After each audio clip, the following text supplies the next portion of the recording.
Madras cooking நேயர்களுக்கு வணக்கம். நான் பிரசாந்தி பேசுறேன். இன்னைக்கு இந்த பனிகாலத்துல எல்லாருக்கும் சளி தொல்லை நிறைய இருக்கு. அந்த சளி தொல்லையிலிருந்து விடுபடுவதற்கு ஒரு இஞ்சி கஷாயம்னு சொல்லலாம், இஞ்சி சொரசொல்லும் சொல்லலாம். அதை நான் செய்து காட்டுறேன். நீங்க பார்த்து அதை நீங்க அதை குடிச்சு எப்படி இருக்குன்றத நீங்க எனக்கு ஃபீட்பேக் சொல்லுங்க. இதற்கு தேவையான பொருட்கள்லாம் சொல்றேன், நீங்க கவனிச்சு வச்சுக்கோங்க. முதல்ல இஞ்சி இந்த அளவு இஞ்சி எடுத்து வச்சுக்கணும் நம்ம. ரெண்டாவது பால். மூன்றாவது பொருள் வெல்லம் ஒரு 3 ஸ்பூன் எடுத்து வச்சுக்கணும். அப்புறம் 3 பேருக்கு தேவையான அளவுக்கு போடுறதுக்கு ஒரு சின்ன 3 டம்ளர் அளவுக்கு தண்ணி அளந்து வச்சிருக்கேன்.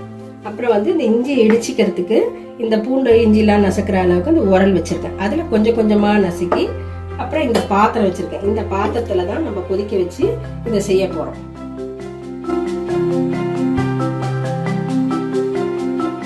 ரெண்டு வாட்டி இடிச்சிட்டேன் நான் இஞ்சியை. இப்போ 3வது வாட்டி எடுத்து இந்த இஞ்சியை இந்த உரலுக்குள்ள போட்டு தட்டிக்கிறேன். அதாவது ரொம்ப மசியக்கூடாது, ஒரு ஒன்றும் பாதியமாக இருக்கணும். அப்போதான் அதோட சாறு அந்த இதில் இறங்கும், தண்ணியில் இறங்கும்.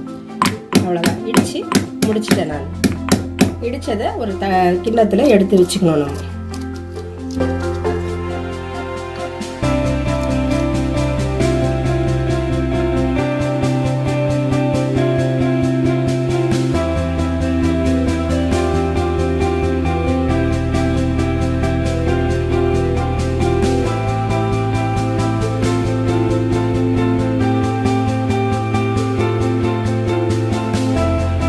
நான் இடித்து வச்சிருக்க மாதிரி ஒன்றும் பாதியமாக நீங்கள் இஞ்சியை நல்லா இடித்து இந்த ஒரு கிண்ணத்தில் எடுத்து இந்த மாதிரி வச்சுக்கணும்.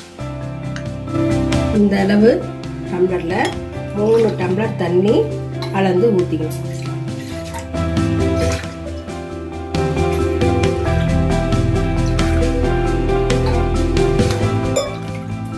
தண்ணி கொஞ்சம் லேசாக சூடானோன்னு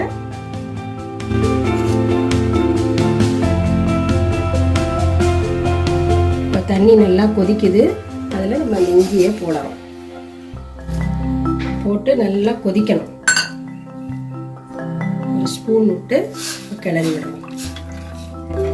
இப்போ தண்ணி நல்லா ஒரு 5 நிமிடம் கொதிக்கணும்.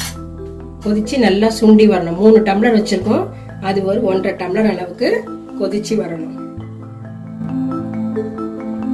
இப்போ பாருங்க, இது நல்லா 3 டம்ளர் வச்சது 1.5 டம்ளரா சுண்டிடுது. இப்போ அதில் கொஞ்சம் இந்த வெல்லத்தை சேர்த்துக்கிறோம் நம்ம.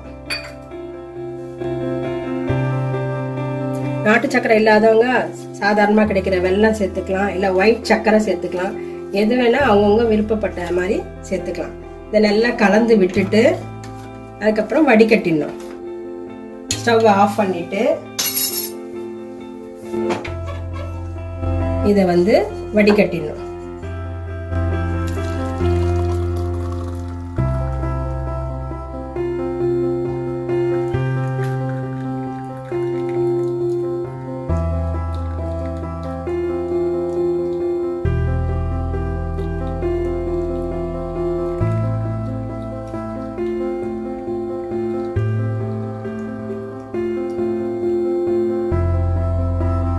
இப்போ விருப்பப்பட்டவங்க கொஞ்சம் அந்த காரம், சின்ன குழந்தைங்களுக்குலாம் கொடுக்கணும்னா காரமாக இருக்கும், அதனால கொஞ்சம் பால் சேர்த்துக்கலாம்.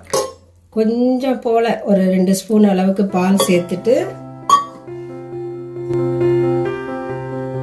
இப்போ நான் ஒரு கிளாஸ்ல இந்த மாதிரி ஊற்றி வச்சிருக்கேன். இது ரொம்ப சூடாக குடிக்க முடியாது. கொஞ்சம் இதை ஆத்திட்டு கடைசியில நம்ம விருப்பப்பட்டோம்னா ஒரு 1/2 ஸ்பூன் இதில் தேன் சேர்த்துக்கலாம்.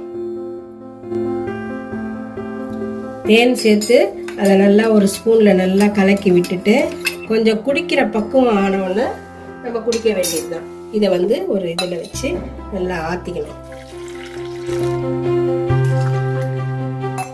ஆத்திட்டு கொஞ்சம் சூடு கம்மி ஆனவுடனே குடிக்கிற பதம் வந்தவுடனே குடிச்சிடணும். இதை குடிச்சோன்னா நம்மளுக்கு நாள்பட்ட சளி, கெட்டிப்பட்ட சளி எல்லாம் தானா கரைஞ்சி போயிடும். இதை நீங்க வாரத்துக்கு ஒரு தடவை செஞ்சு கொடுங்க. சின்ன 1 வயசு குழந்தைங்கள்ல இருந்து குடிக்கலாம். நீங்க குடிச்சு பார்த்துட்டு எப்படி இருக்குன்னு சொல்லுங்க. மெட்ராஸ் குக்கிங் நேயர்களுக்கு நன்றி, வணக்கம்.